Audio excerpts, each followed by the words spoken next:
Hello there, everybody. My name is Donavan Rose. I am the senior correspondent here at Nerd Initiative, and today I am joined by everybody's favorite Mocklin from the Orville New Horizons, Peter Macon, aka Lieutenant Commander Bortus. Thank you so much for joining me today, Peter. My pleasure. I love your setup. Thank you. Yeah, yeah, I'm a big geek, so yeah. of course, I'm us envious. fans. Oh, I'm sorry. I'm envious. It's my geek is not on fleek, You are but a geek too, so that's good to hear. for sure. Um, but no, this Orville, this new season, us fans from the original 2017 have waited such a long time for this season. It was rebranded as the Orville New Horizons, moved over to Hulu from Fox, and then of course we had to deal with the pandemic. So it's been about 3 years since the last season. Great. Um, Yeah. Personally, I think it was well worth the wait. I think that this season was not only the biggest, but the best so far, not only from the obvious upgrades in the set, the costumes, but also the fact each episode is basically a movie. Movie. Well, Yeah. that's what we got. Like we got. I don't know where the money came from, but we got more time, right? So we could. I know that Seth was particularly happy about that, just writing. So you're not like squashed in 48 minutes, So some of the episodes are quite long, like the first episode is an hour and a half or something like that. I know Hmm. some of them are like an hour 23. But that's so things can breathe, and storylines can, even like from a cinematic point of view, like you can linger on things and you can, tell story with the camera without being forced into like squishing it into like this act commercial break, right? So that helped us a lot, and we they took a long time. They're very big episodes visually, and we have to remember that each episode is scored, right? Like, so there's like an 87-piece orchestra or something like that that scores every episode. So there's a lot of production into every episode, and yeah, we made like 10 movies. Yeah. So yeah, I mean, and it was a slog fest, because we did get shut down for 8 months, I think. And then we went back and we were, under some like strict CDC protocols, testing and, separating like A list or A sections and B sections. And if it's almost like going to a con, right? Like where you Hmm. have all access pass. So we could go, like, as cast members, we could go pretty much anywhere, but then, certain crew members were restricted to their movement just to contain, and we still had a couple of, positive, like out of almost 200 people, we had maybe only 3 or 4 people test positive Oh, over the. wow. So it was definitely a labor of love, and we're doing a lot of block shooting, so we're shooting out of sequence. A lot of times I had no idea what we're shooting. You go in and they're like, "Oh, we're working on episode 6," and I'm like, "Well, what's episode 6? We haven't where we were." And so it was really cool at the end of it.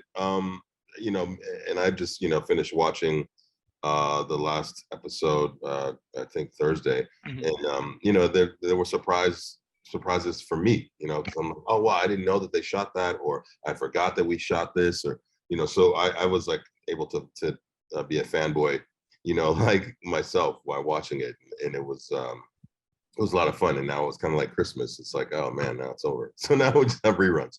But that's the name of the game. But it was worth the wait. And we would do conventions or interviews, and people are like, when is season 3 coming? I'm like, your guess is as good as mine. I don't know. Working on it. It's coming. I know sometime. It's gonna happen. But yeah, no, it was a lot of fun, and like super proud of the episodes, and I can't wait to like go back and just watch it all again and just watch the progress. But yeah, man, I'm really, really extremely happy with what we turned in. Yeah, no, the progress from season 1 to now, it's amazing. I have to go back and rewatch season 1 and 2 now that 3's out, but it completely blew me out of the water. And like you said, with the pandemic, there was a lot of different things that you had to come back to, all the testing and everything.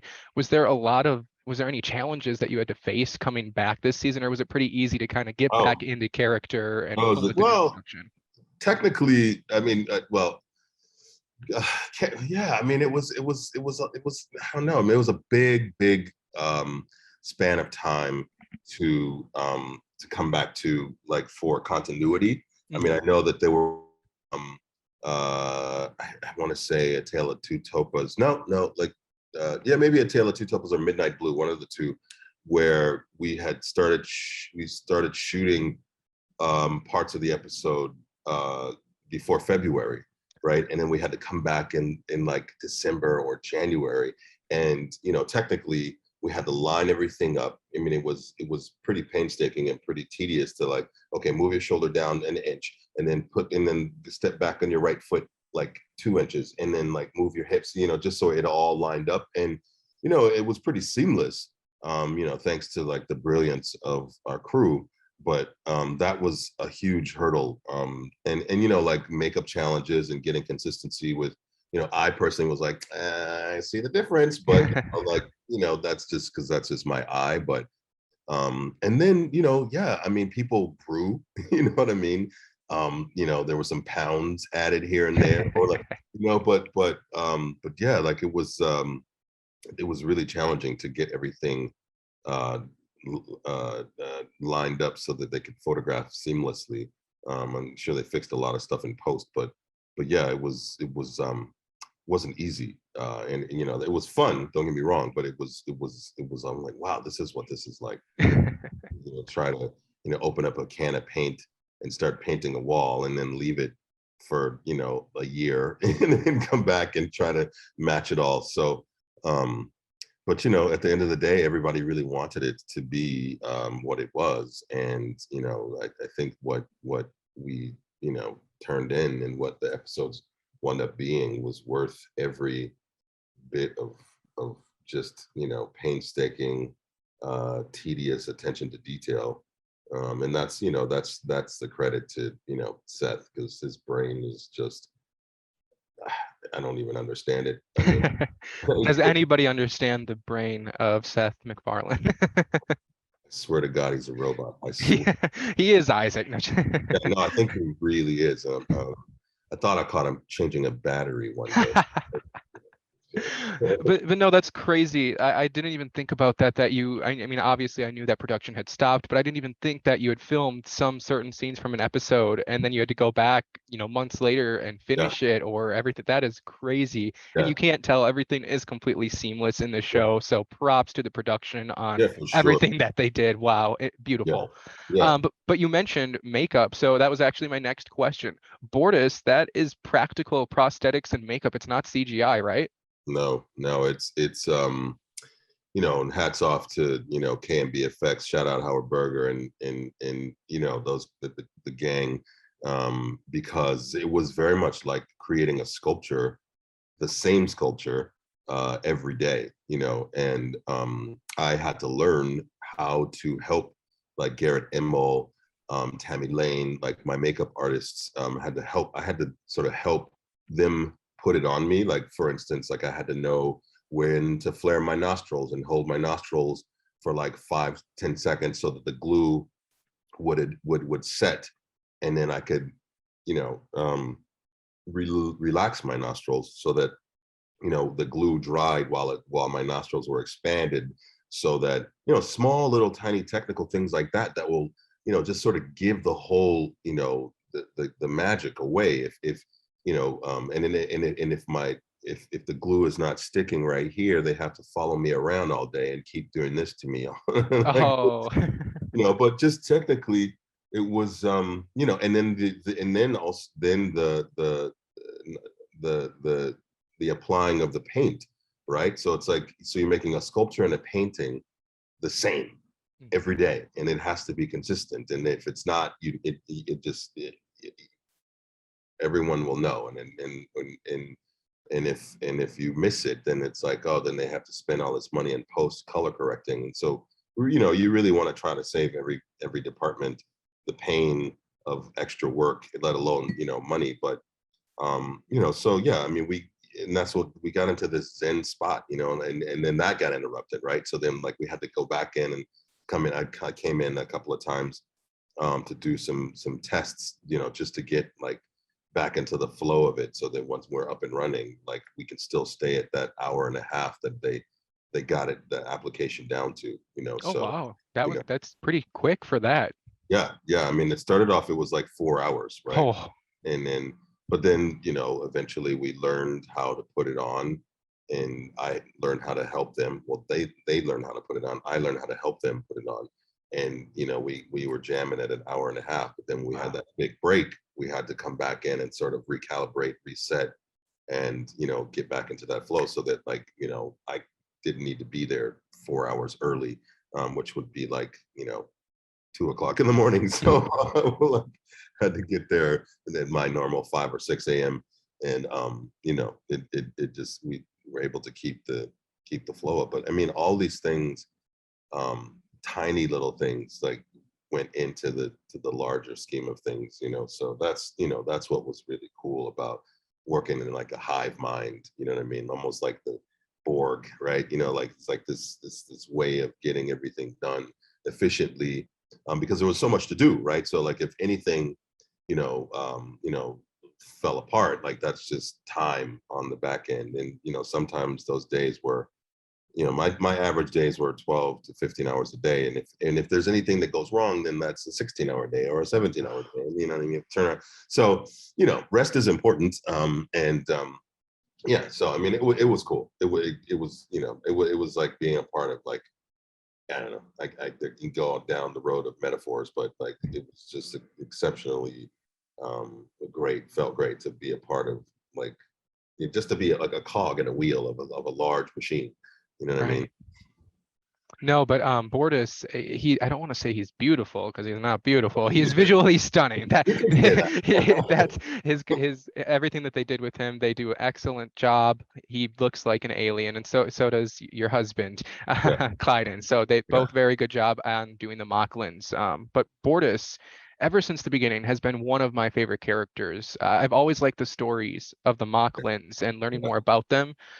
Being gay, I've seeing some sort of version of that being represented Good. on a show like this, Yeah, it really has always had a special place in my heart.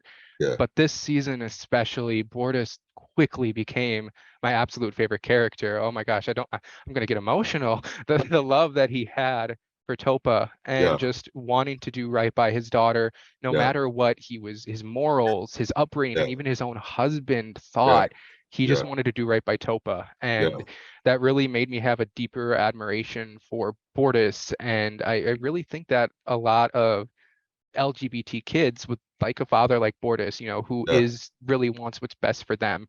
yeah. Um, but with bringing these deep emotions of Bortus and this complex character, do you think that your background in theater gave you an advantage to be able to create Bortus and the emotional trials that he goes through? Yeah, I do, but I would say more so.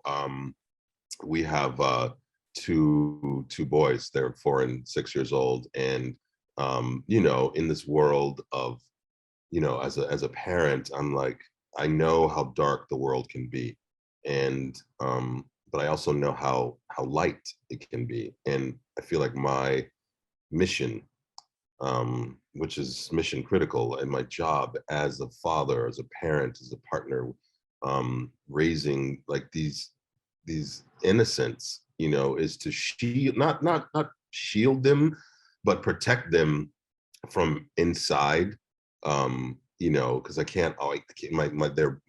my 6-year-old's at school right now, and I can't be there, to protect him, when he gets bullied or when he gets ostracized, because he's very flamboyant and wild, and like, I want to say he's non-binary, but like, I don't, I would like to think that, like, they're growing up without these restrictions Mm, of who can use what bathroom, who can wear what color, who can play with what toy, who can, like, whatever, right? So like, in letting him be as expressive as he wants to be, but like, and when I pick him up sometimes and he's like, somebody was mean to him, it breaks my heart, but at the same time it's a challenge, because I'm like, okay, like, nobody can make you feel bad without your permission. We have to, like, that's a mantra that I instill in him, and to support him and let him know that he's, you know, beautiful and perfect and all these things. And there's even a line like that Bortus says to Topa, is like, you are perfect. Like, and despite whatever's, you know, coming at him, or our children, it's like, I feel like it's my job to prepare him for whatever comes his way, because has a solid, you know, foundation of love, and he knows that he's loved and respected and heard, from inside, so that when he meets, you know, at like challenges, that, you know, and it's not always our job to protect them from everything. They have to, you know, experience the world for themselves.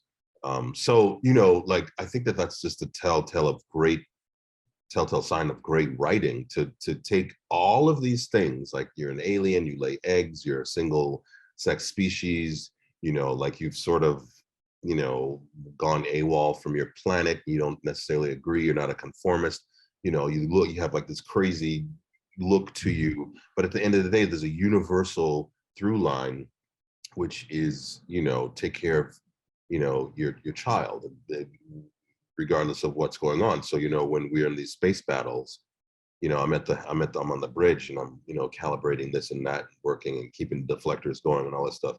And in the back of my mind, or Bortus's mind, I'm like, my child and my mate are on the ship. So I have to keep my head on the swivel. I have to keep it frosty, and I gotta, you know, not only protect the lives of my crew, but if my family is on the ship, right? So, you know, all of that comes with all of those circumstances and all of that stimuli, and it totally helps to have Amani and Chad as scene partners to work with, because they just give so much. And you know, a lot of that does come from growing up in the theater. I know Chad comes from the theater as well, but like, you know, growing up in the theater and working in the theater for 30 plus years of the most of my career, I would say, there's a specific kind of listening that comes with doing that, and being a practitioner of live theater, because, you know, you're building imagination and you're sustaining imagination, but a lot of it is listening, and a lot of like the story gets three-dimensionalized by how another character's journey is landing on my character when I'm on stage. So and then the audience is watching the events unfold through these people without, like, you know, the bells and whistles of lighting and sound and explosions and all this stuff. It's really storytelling down at its core. So, you know, that kind of listening, paying attention, and being aware and being available for that story to sort of land and live on you, comes from that. But it's all of those components, you know. And you know, there were times we were shooting. I remember we were shooting when Topa first disappears in Midnight Blue, and we're out in the woods and I'm screaming her name, and I had to go collapse in the woods for a second, because I'm like, I just can't imagine what this would be like out with a search party looking for my child, right? So all of that's real, and not that, you know, I don't separate the difference, but I mean, it's these access points. I mean, I used to never cry. I thought my tear ducts were broken. I thought, you know, I'm a monster. I don't have any feelings. And the day, like, we had our first baby, like, something just shifted in me molecularly, and I can't watch anything that has anything to do with the abuse of children. I can't, you know what I mean? So I'm just wired differently. You know, I've never, like, when we first started season 1, I think our son was just over a year old. So it was the first time I had ever played any character as a parent, and that's the first time I ever played a character who was a parent as a parent, and it made an astounding difference. I'm like sitting here looking at these pictures of them right now. I mean, it's just crazy. Having children is a nutty thing, and it's such a wonderful opportunity to to bring that truth and three-dimensionality to a character such as Bortus with these extraordinary circumstances. I mean, it's not enough just to be an alien and have your child on the ship, but then it's like you get into the conflict of gender reassignment, and then not only gender reassignment in conflict with your home world, but gender reassignment in conflict with your mate. And so it's like huge stakes, so and it was nice to have that tension underlying the all three seasons, right? And it bookended, you know what I mean? And to go and have to go to a dark place, Bortus, and almost kill a person, but show restraint, because at the end of the day, you want to root for people like our heroes, and it's a little bit easier to do that if they're not murderers, right? I mean, you'd understand like why he would have killed that guard or that torturer, but he didn't. And so, I mean, I think that's again great writing. You know what I mean? It would be too luxurious for him, and I think we would lose something, because that's not him, right? Right. He's not. That's not so. It's all of that. I mean, it's all of that. I mean, and it's just good writing, and I miss it. Like it was so fun, and fun isn't even the word, but it was to be a part of that for that length of time, and you don't really get that, as an actor, you don't really normally we don't get 5 years worth of character, absorbency, right? Just to soak it in and be this character for 5 years. It's usually a lot less time. So yeah, I mean, it was really good, and I sincerely hope that there's more to come, because I feel like we just cracked the tip of the iceberg. Yeah, I mean, so and I guess it depends on how it's received, and if people are enjoying it as much as I did. I certainly hope that there's a future for it, a movie or some more seasons or something. I don't know, but yeah, I mean, it's just so good. It's just so good, and there's nothing like it really on TV at all. Just that, the issues and the fact that it's trying to blend comedy and drama in science fiction. Like, science fiction is usually not funny unless it's a spoof. You know what I mean? But like, this is not a spoof. This is its own thing, and it is a blend of comedy and drama, and that's really interesting entertainment. That's interesting storytelling, because sometimes you just gotta laugh, at how crazy things can be in the world, and that's the only medicine sometimes, is just to laugh. So yeah. I definitely think that this show is something that everybody should give a chance. I know when I first heard about it back in 2017, and it was Seth MacFarlane writing, a live action Star Trek kind of, inspired show. I was like, I don't know if I'm gonna like that. Like, the guy who made Family Guy, everything like that. But this show is so different than anything he's ever done. I love it so much. It is so different and so much more mature, I guess, than like Family Guy and things like that. It's more serious. But I definitely think that this show is great, and this season especially. But another thing that I was really scared for was Clyden and Bortus this season, because they did have that little breakup and everything due to everything that was big breakup for everything that was going on with Topa. And I'm very glad that, Clyden realized his wrongness, and then they had the Kazgal, which was absolutely hilarious. That whole scene was I thought that was just a blast to film. No, it was It not. wasn't. It wasn't. No, that was actually my last day of shooting. And before I get into that, I just want to say about Seth.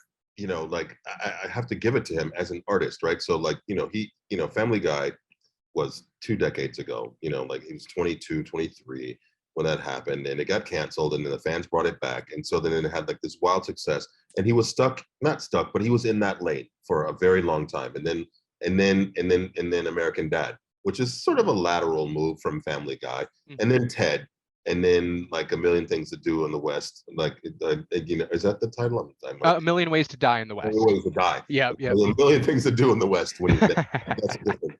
But but as an artist trying to we have to redefine ourselves and continue to like not repeat and just try to come up with new inspiration, new material. And sometimes the world at large doesn't want that. They're like, oh, I don't believe that you can be so anything but what you've shown us. And hats off to him for trying something new and wanting to do something new. And I know that he's been very passionate about Star Trek since he was like 14 years old. So like that, I think is really admirable, for an artist to like, I'm gonna try this, and you have to be willing to fail. Now what were the other thing, like the last, so The Cosgall, yeah. it was not fun. And I'll tell you why. It was on my last day of shooting, and we were up in Mammoth, which is 9,000 feet above sea level, and we were wearing the full prosthetic, get up. So that was a 4-hour, it was like 2.5 hours to get. That's 4 hours because it's done. And then we had cooling suits, like cooling vests, but it's 9,000 feet above sea level, so that it's the air is really thin, and we're running all day. And so we'd run, and we did have some stunt doubles, which was awesome, to sort of relieve us. But like that was a lot of me up there running. I did something funky to my knee that took like months to recover from, but it was not, it was not fun. I love it, don't get me wrong, and I know that this is gonna be amazing, and like nobody's gonna be able to unsee this, but that was some physical, from like 5 a.m. Well, I got to makeup at like 5, and then we started shooting, I think. And it was also, we had to beat the sun a lot. So we shot until about, I want to say 4 or 5 o'clock. But, we took a break when the sun was at its peak. But, and we were up there huffing, and we had like little, these cans of oxygen, that we'd have. And then it was just running. That's all it was. All the running and tackling, and like it was funny, but like it was that was not. That was rough, brother. I'm telling you, that was rough. But it was a labor of love, and like I've never seen anything like that. No. So again, like with the Elvis, I got to do stuff that you think that like a cowboy hat or the get up and the mustache and blah, blah, blah. But like that took the cake, where you just like were literally running around chasing each other, and it was it was insane. It was insane. Again, 9,000 feet above sea level. Like Denver, Colorado, I feel like is a mile high, so that's like what 4,000. Yeah, 5 and some, something like that. That, and I went and did a show in Boulder, and it took me like 2 weeks to get acclimated to the air quality. People like it's the best place to go train, because it's like the air is just and you get back down to like sea level, you feel like a superhero.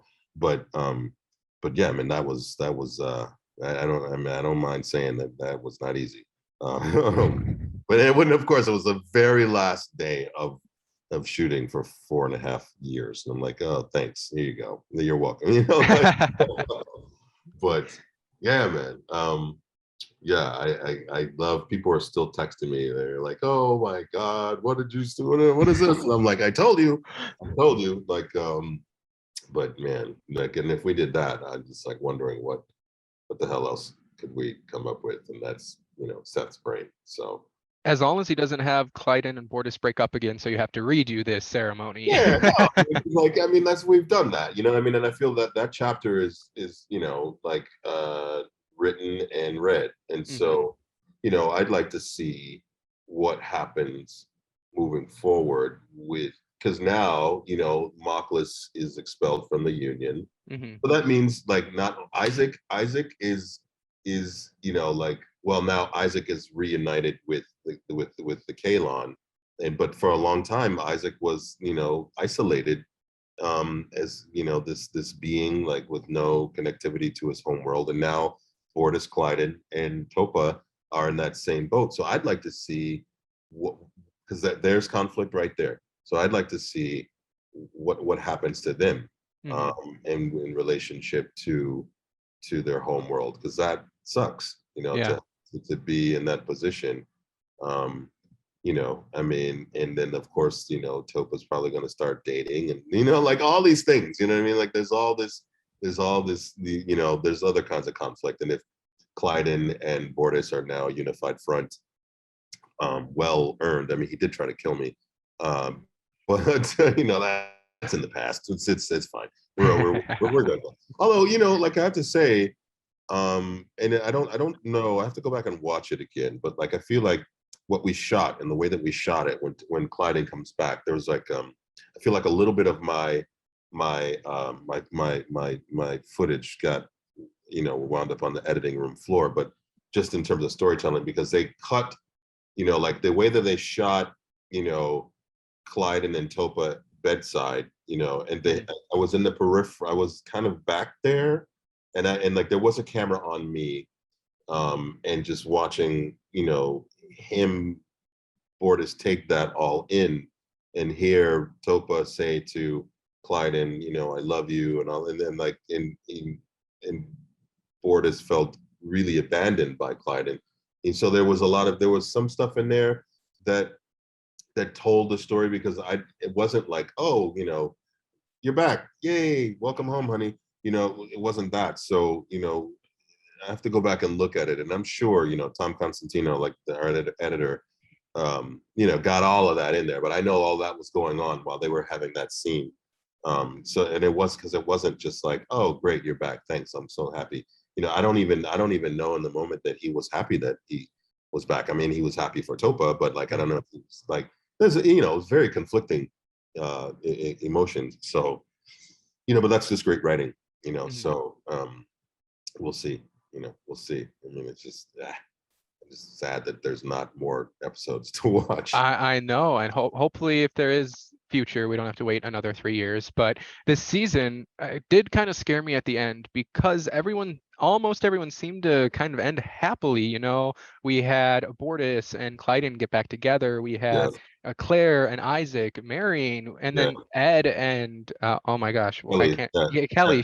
They kind of had a yeah, little touch there at the end with their hands. So it kind of almost feels like the end, but Well, yeah, I think what's great about that is that it doesn't, it gives us this tension of, oh wow, maybe that's the end of the story. And if we do come back, it gives us a great place to start from, because we have no idea what is to come. And I think it would be, I don't know. I mean, I think that's sort of Seth's brand. It's like to kind of beat you to it. Like, I'm going to beat you to the humor. I'm going to beat you to, I'm going to stay a step ahead of you so that I can figure out what's going to happen before you even figure out what's going to happen. And I just feel like that left us in this almost, like this, oh, okay, that's the end of that. You know what I mean? So like, and it gives room for, I think, for something completely new to come through, right? And if not, and at the same time, if that's all there is, then it ends on this quasi, or like this pretty resolved place. You know what I mean? It doesn't answer everything. Just the touch with Ed and Kelly is enough to like sort of bookend their divorce, and the fact that they're there and they're friends, and like, I mean, it solidifies their friendship, or like their, you know what I'm saying? So right. And what the hell, like Isaac and Claire's marriage looks like, stories abound. Yeah, no idea. It's different every day with them. Yeah, so I think it's a good, I think after all of that, after all is said and done, after all the time it took, I feel like it gives us all a bit of, it gives us a little bit of like, a chance to breathe Mhm. and be like, okay, all right, what's next if there's a next, So, I think that that's just kind of smart storytelling, to not give your last, ace away, you know, at the end, so we don't know. And Absolutely. Yeah, I, it leaves it open, yeah, and it didn't leave it on a cliffhanger, which is good because a lot of right, shows, their final season will end with a cliffhanger and leave you hanging for the rest of right. your life. That's So I'm glad. mean. That's Yes, yeah. that's mean. You So I'm know, glad if this is the final one, there's not like a major cliffhanger that we have to keep wondering about. yeah. But another thing that we did learn in this final episode is that Bortus is a man of many talents, not a best man, but Not he a best man. but he is an Elvis impersonator, which I thought was really funny because the female Mocklins were obsessed with Dolly Parton. So I thought it was really kind of interesting that he loved Elvis and they loved Dolly Parton, American Yeah. legends. I mean, that's Seth, Yeah. but like, I mean, I am no fan of Elvis by any means. However, I have to say, like, it was a lot of fun wearing that getup, and hats off to the costume department. Jesus, they had like to build that and make that, and then the wig and the whole thing, and then it's like I just get into like this, the character place and just all this fun and walking around the lot, like I posted Mari, the costume designer, posted this video of me coming out of my trailer finally to get to the van, and I posted that on my Instagram page, and it was just like I was just acting a fool, what I mean? Like to get like, and I felt like this thing, and like I'd like to think that Bortus, like thinks I'd like to think that he thinks he's a good singer and he's a good Elvis impersonator. But the truth is, he's all right. He's all right. You know what I mean? And like, Yeah. and that was, kind of a challenge as an actor to, like I told, what is it? Kevin Dillon, who was on Entourage, like who played Johnny, forget his name, was Victory. He was like Oh, yep, yep, yep, yep.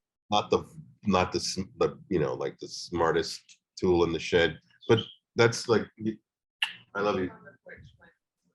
Okay, okay. Um, it's not easy to do that.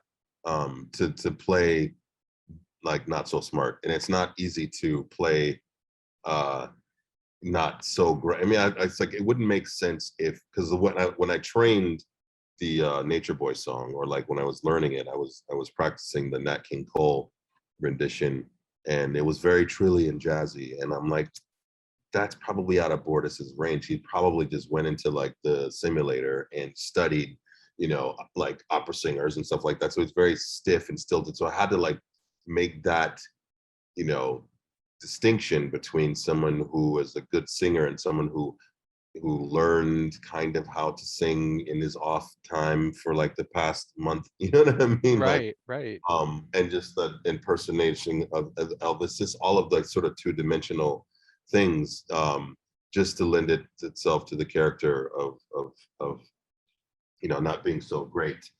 Sorry, just double checking on this little knucklehead 4-year-old kid. Oh, you're all good. So yeah, I mean that was a challenge, because it's like I had to make him not. I mean, it was either like, because everyone was like, can he sing or can he not sing? You know what I mean? And I'm like, well, the funniest uh, answer is that he thinks he can sing really Mhm. good, and he can kind of sing, but like he's no Gordon Malloy by any means. Right. But but so you have to remove like ego and all that. I mean, it was just, I was like, what's funniest and what's most truthful is that English is not his first language, obviously, and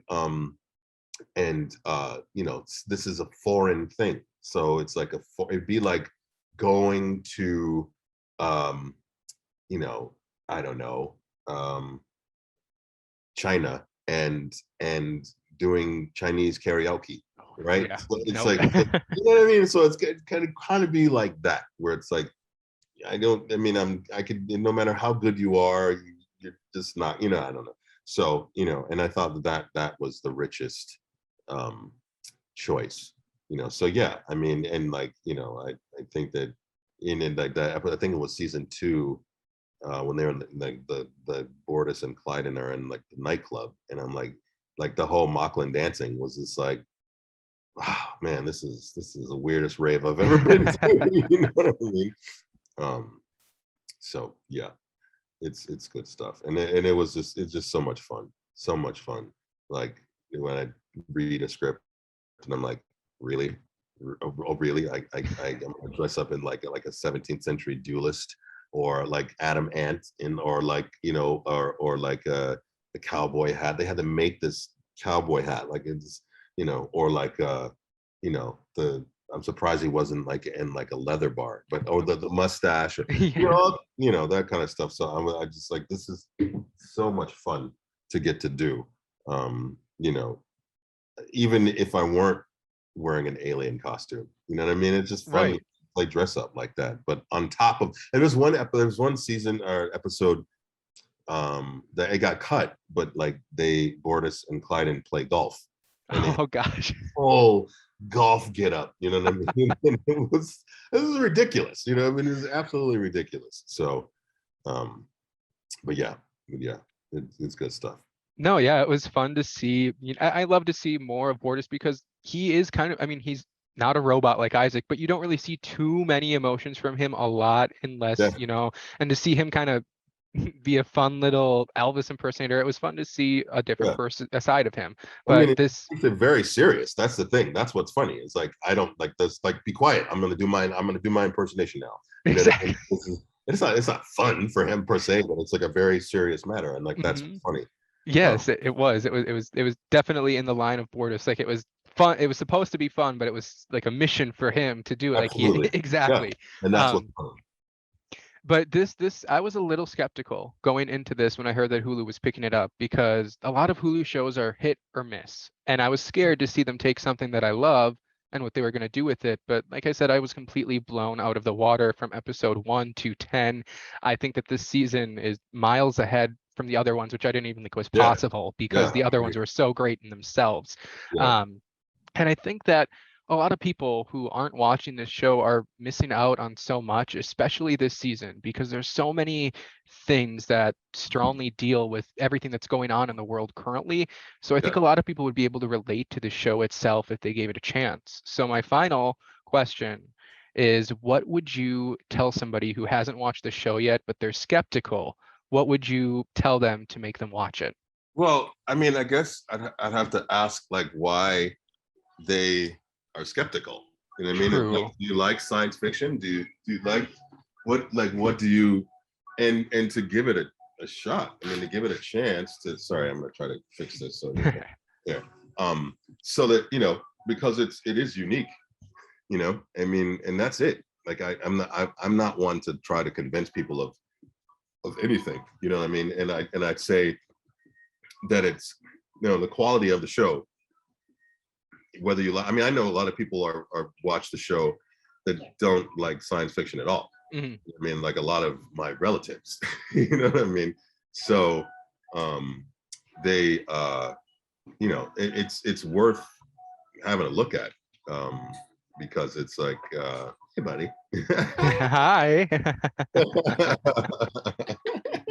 Yeah, you like coming into my show like you do.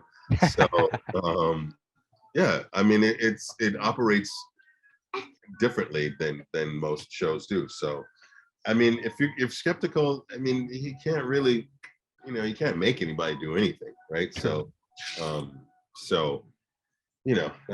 just what that is. What do you want? Okay. So like, and the fans can't be that wrong. No, absolutely not. Yeah, I think just go into it with an open mind. Like I never watched Star Trek, so this was something completely new for me, but I went into it and I absolutely loved it, and I think tons of other people could too. So yeah. But I don't want to keep you too much longer. No, it's okay. But I thank you so much for joining me and talking about the Orville New Horizons. This season was absolutely incredible, and I absolutely hope to see more. So maybe we'll see Bortus in the future, but if not, I absolutely loved seeing him for these 3 seasons. My pleasure. Thank you so much. Absolutely. Thank you so much, Peter. You have a great rest of your day. You too, my friend. Bye-bye. Okay, bye-bye.